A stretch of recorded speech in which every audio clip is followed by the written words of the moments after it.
My name is Bobby. There is an evil spirit at the great house of Collinwood. It is called a remake, where there are new actors in the roles, and a different brand of brandy in the snifter. How, pray, does one throw a happening? You'll need a mirror ball, and booze, lots of booze. We shall have spirits enough to fill a schooner's hull. And Alice Cooper. I seem to recall an Alice Cooper from my youth. Does she reside in Collinsport? Not exactly. Ugliest woman I have ever seen. Hi, I'm Bobby, and we are back with The Dark Shadows, with the 2012 Dark Shadows remake. Now, I have already reviewed every major storyline on the original series Dark Shadows, the two Dark Shadows movies starring the TV cast, and the 1991 revival series, so I am totally insane. And I'm a big fan of the original series, and that's the perspective that this review will be coming from. Now, the director and star, Tim Burton and Johnny Depp, were fans of the original series too. Johnny Depp used to run home from school to watch it. But will they be able to recapture the Dark Shadows magic? Not with actresses who look like that, they won't.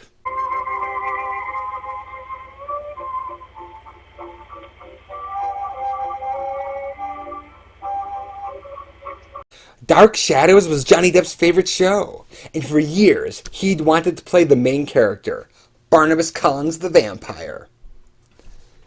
Dan Curtis, the creator-producer of the original series, the two movies, and the 1991 revival series, sadly died in March of 2006. And by that July, there was already talk that Johnny Depp and Warner Brothers were working on a Dark Shadows movie. Tim Burton was going to direct, and John August was going to do the screenplay. Now, in August of 2007, I went to a Dark Shadows convention, and the original Barnabas Collins, Jonathan Frid, was there. And the excitement was already buzzing about the possible remake. Someone even asked Jonathan Frid what he thought of Johnny Depp. Jonathan Frid was optimistic, but he was 82, so he was a little fuzzy on who Johnny Depp was. In his words, John August had written a big, gothic vampire drama, a Godfather-like saga about the Collins family, and Barnabas was at the center of it, and he felt it was one of the best scripts he had ever written. Unfortunately, Tim Burton was taking longer than expected on Alice in Wonderland, and Johnny Depp was held up with The Tourist and the Pirates of the Caribbean movies.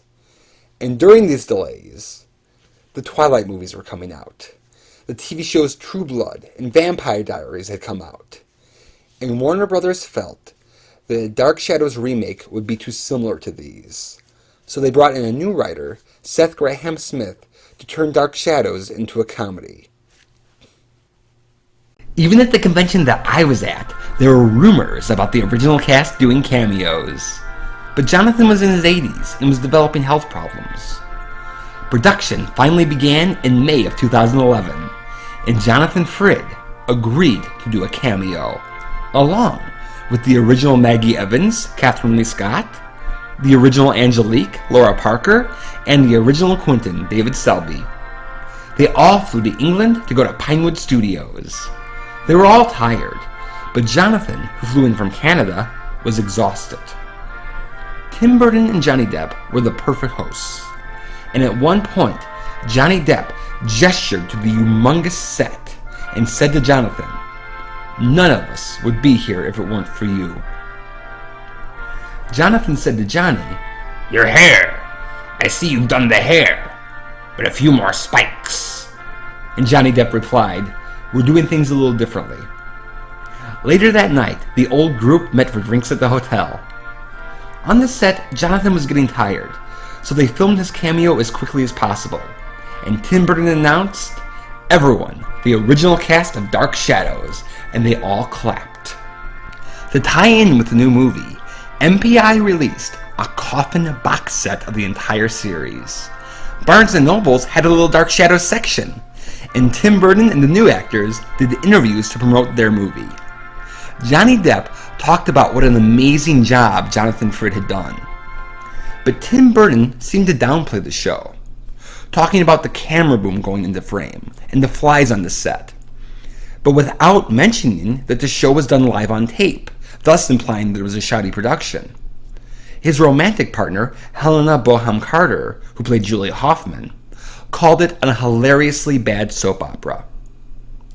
Catherine Lee Scott, who thought she was very nice on the set, responded by saying, "We take pride in the original series, bloopers and all. The budget for a single episode of the series wouldn't pay for a tea break on the set of the new film, yet our series has become an enduring classic for over 45 years." In the Dark Shadows community, I think we were hoping it would be somewhat along the lines of Tim Burton's Sleepy Hollow. But then the trailer came out, and we saw just how comedic it was going to be, and that's when fans started to get upset, making it an even more emotional time. Jonathan Frid sadly passed away a little less than a month before the movie came out. Regardless, this was still Dark Shadows. It was exciting to hear people talk about my favorite series, and I was looking forward to see the new movie. In the 1700s, the spurned lover and witch, Angelique, puts a curse upon Barnabas Collins. The all he loves will die, and his fiancée, Josette Dupre, jumps off a widow's hill. Then Angelique turns Barnabas into a vampire, and the villagers bury him alive in an unmarked grave. Then, in groovy 1972, a group of construction workers accidentally release him. He rejoins the Collins family, and learns that Angelique has created her own fishing fleet and cannery that has been crushing the Collins family business, and Barnabas wants to restore it to its former glory. Meanwhile, Victoria Winters is David's new governess, who can see ghosts, and she's the reincarnation of Josette Dupre. Dr. Julia Hoffman offers to cure Barnabas of his vampirism, but is really using his blood to become a vampire herself. Roger Collins abandons his son. Carolyn Stoddard is a werewolf, and Barnabas throws a happening with the ugliest woman he has ever seen. Every Dark Shadows remake has done its own thing. House of Dark Shadows was more of a horror movie. The 1991 revival series was more adult, whereas this is more lighthearted. And the original series was fun. It had crazy plot twists, monster makeups, there were witty lines, and there were even some campy characters.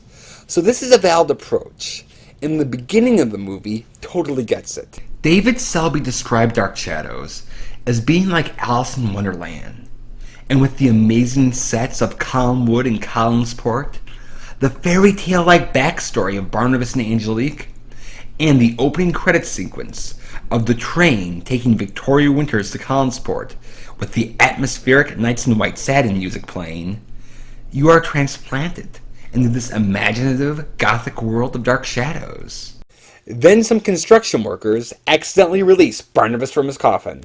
He kills them, but before going to Collinwood, he stops off in town to give funny reactions to the groovy world of 1972. And would you please join me in the drawing room, because I have some problems to discuss with you. Dark Shadows was one of the most creative TV shows ever on television. But this fish-out-of-water comedy style has been done before, and frankly, it's been done better. The movie Hocus Pocus deals with three witches adjusting to the tubular 90s. This Dark Shadows movie rips off a joke from them with Barnabas discovering a street. And I feel like that's beneath Dark Shadows. A blue-black river.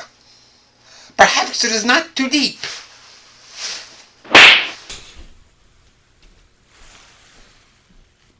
Curious terrain.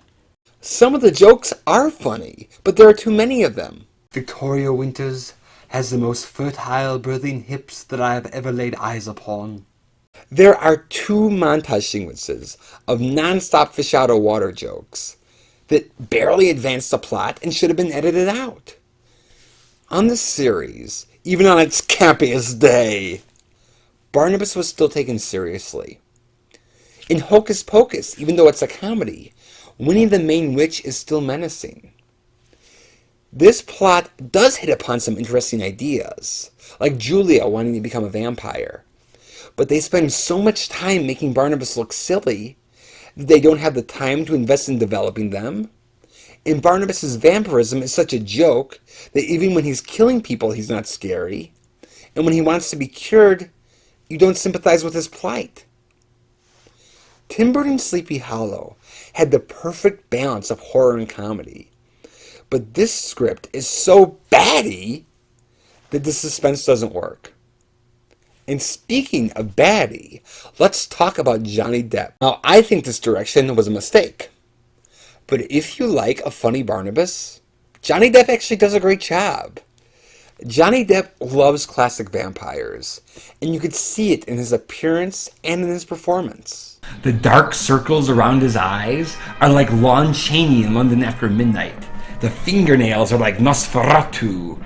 The way he gestures while he's hypnotizing people is like Bela Lugosi. And he has the speed and strength of Christopher Lee. And when he's talking about Collinwood, using the original lines from the series, he is channeling those classical qualities of Jonathan Frid. Have you ever seen such elegance? The perfect marriage of European craftsmanship and American enterprise. 9 of the world's finest craftsmen lost digit limb and life constructing these glorious pillars. They all considered it worth the sacrifice, I assure you. The opulence and complexity of this magnificent chandelier should be found only in palaces of nobility. And the fireplace, constructed entirely of Carrara marble, each joint containing a single pearl. Like a cartoon version of Barnabas Collins, Johnny Depp nails exaggerating Jonathan Frid's formal way of speaking. He has the hair, the ring, and the cane. But what made Jonathan Frid so special was that he was a reluctant vampire. He had this internal conflict where he wanted to bite Victoria Winters, but had to stop himself. This Barnabas seems in total control of who he bites and who he doesn't. He says he's a reluctant vampire, but I don't really believe him because they don't show his struggle. Now, the one who totally captures the spirit of the series is Michelle Pfeiffer as the mistress of Collinwood, Elizabeth Collins Stoddard. She loved the series as a kid. She actually asked Tim Burton if she could be involved with the movie, which she almost never does. And in her dressing room, she watched all 1,225 episodes on DVD. She has this quiet dignity and grace befitting the mistress of Collinwood, and her speech pattern, tone of voice, facial expressions, and gestures capture the gothic melodrama aura. On the series, Elizabeth didn't always have much to do, but in this movie, they have her know Barnabas' secret, which I love, and that would have been interesting to do with Joan Bennett. Tell me, what do you know of Barnabas Collins? Just legends, really. He was confident and strong, admired by all. We believed our family was cursed, and when his parents were killed, he went mad. He went around insisting that a witch had turned him into a vampire. What is known of his death? Nothing that I can think of. That, madam, is because he never died. I am Barnabas Collins. That means you're A vampire, madam. And most regrettably so. Laura was ready with the answers just in case. But Eva Green didn't ask Laura Parker for any advice in how to play Angelique, which was her prerogative. Instead, Eva's inspiration was a combination of Jack Nicholson, here's Barney, and Janis Joplin. So she's more psychotic and angry. Now, I'm a little fuzzy as to why, but towards the end, her skin even starts to crack like porcelain, giving her a more monstrous look. Whereas Laura Parker had more emotional depth and had this wicked devilish quality. Now, I prefer Laura's approach, but for the cartoony tone of the film, Eva's approach works well. Helena Bonham Carter has the appearance, bizarre aura, and vulnerability of Dr. Julia Hoffman. But Grayson Hall, the original Julia, was one of those one-of-a-kind, larger-than-life theatrical actresses. There's no one like Grayson Hall. And she had this inner strength, where even though she was human, she felt equal to the vampires, witches, and warlocks. And that strength made her one of my favorite characters. Carter's Julia Hoffman doesn't have that strength. She's funny, and I like how she drinks a lot. But amongst all the characters, I wouldn't call her the most memorable. Whereas no one could forget Grayson Hall, and I think this is the hardest role to recast. I know what you are. You're Barnabas Collins, the only Barnabas Collins who died 130 years ago. Don't try to deny it. I've investigated you thoroughly. Why give up the gift of eternal youth? Look at me. Every year I get half as pretty and twice as drunk. While there are still differences, Carolyn is younger, for example, the rest of the characters, perhaps because they are more in the background, seem more in line with the original series, except for Barnabas' slave Willie, who's more similar to the Willie of the 1991 series. While the movie is very different in terms of tone, there are many nods to the original series. Private conversations are still held in the drawing room. The brandy always flowed on Dark Shadows, so this new Dr. Julia Hoffman is alcoholic, and Roger Collins is still complaining about the food. Did he accept an invitation from the Prince or Princess of Monaco? Or could he simply not stand another one of Mrs. Johnson's boiled dinners? Chop chop, Willie, I'm starved. God help me if it's another bone-dry pot roast. Now, in the original series, Dan Curtis was inspired by the Bela Lugosi version of Dracula. They even hung up a picture of Bela Lugosi in the rehearsal hall and did some publicity photos with it. Now, in this movie, we have a cameo by the other famous Dracula, Christopher Lee. Alice Cooper sings the song The Ballad of Dwight Fry, which is a tribute to Dwight Fry, who played Renfield in Dracula. And there's a cameo by the original Barnabas Collins, Quentin Collins, Maggie Edmonds, and Angelique Bouchard. The cameo consists of the four of them entering the happening at Collinwood. Then Laura, Catherine, and David are seen in the background later. Jonathan Frid was not feeling well. An extended cameo was out of the question. But I feel like it's short but dignified. Alfred Hitchcock always did short cameos too, and to me it feels like they're guests of honor at the happening. The movie is also dedicated to the memory of Dan Curtis, which I thought was very nice. However, some of the nods aren't handled so well. To emulate a soap opera, they have multiple storylines going on at once. But as I alluded to earlier, they don't really devote the time to fully explore them. Also, the storyline of Angelique trying to crush the Collins family business is actually taken from the early pre-supernatural episodes of the series, where Burke Devlin is trying to crush the Collins family business. This was when the ratings were still bad, so it's kind of a weak storyline to pay homage to, and it's a waste of a vampire and a witch character. Finally, while they use some of the show's incidental music, they miss out on using the signature Dark Shadows theme. Dark Shadows was released in the summer of 2012 and did poor critically and commercially, and a lot of the criticism was for the uneven tone. Some Dark Shadows fans hate this movie, and in Facebook groups it is one of the most controversial topics. And to be fair, the fans loved the TV show, and they wanted it to represent the original. Making this even more frustrating, the second Dark Shadows movie with the TV cast, Night of Dark Shadows, was heavily edited at the last minute, and the rumor was, if the Johnny Depp movie was a hit, that Warner Brothers would restore the deleted scenes, which did not happen. However, some people do enjoy this movie, and have discovered the original series because of it. The original Dark Shadows is a classic. This movie is not. Like most remakes, it's not as good as the original. It has a lot of flaws, but it's hardly the worst thing ever made either, and it can be entertaining. If Tim Burton really speaks to you, you might enjoy this. If the original Dark Shadows really speaks to you, you might not. And if you're in between, it could go either way. So I give Dark Shadows 2012 2 birthing hips out of 4. Thank you for watching Dusty Old Movies, and please come to my happening.